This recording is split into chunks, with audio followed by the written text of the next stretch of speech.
Netflix tool.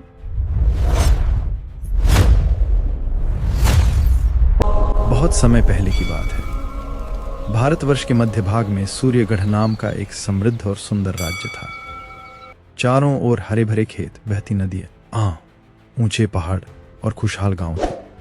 इस राज्य के राजा का नाम था राजा विक्रम। वे केवल शक्ति या धन के कारण नहीं, बल्कि अपने न्याय, करुणा और बुद्धिमत्ता के कारण पूरे देश में प्रसिद्ध थे।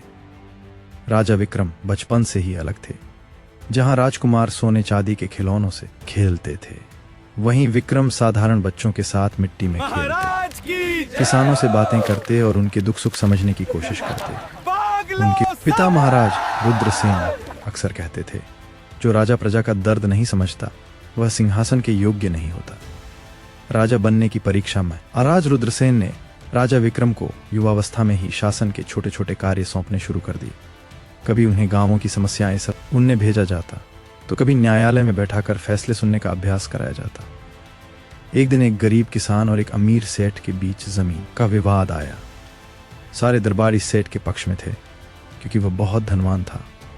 पर राजा विक्रम ने दोनों की बात ध्यान से सुनी, गवाहों को परखा और सच्चाई सामने लाई। जमीन वास्तव में किसान की थी। राजा ने बिना किसी डर के फैसला सुनाया। न्याय धन या पद देखकर नहीं, सत्य ये देखकर किया जाता है।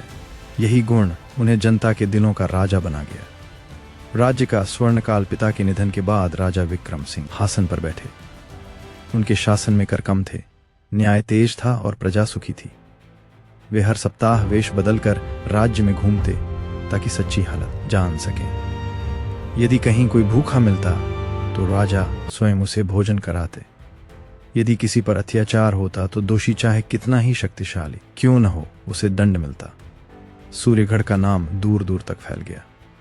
अहंकार का बीज, लेकिन समय के साथ राजा विक्रम की प्रसिद्धि बढ़ती गई। चारों ओर से प्रशंसा, जय जयकार और उपहार आने लगे। कुछ दरबारी उनकी कमजोरी पहचान चुके थे। एक मंत्री, महामंत्री चंद्रपाल बहुत चतुर था। वह धीरे धीरे राजा के मन में ये विचार भरने लगा, महाराज, आपके जैसा न्यायप्रिय राजा पूरे संसार में कोई नहीं। शुरुआत में राजा विक्रम मुस्कुरा देते, पर धीरे धीरे यह प्रशंसा उनके मन में जगह बनाने लगी। वे सोचने लगे, शायद मैं सच में सबसे श्रेष्ठ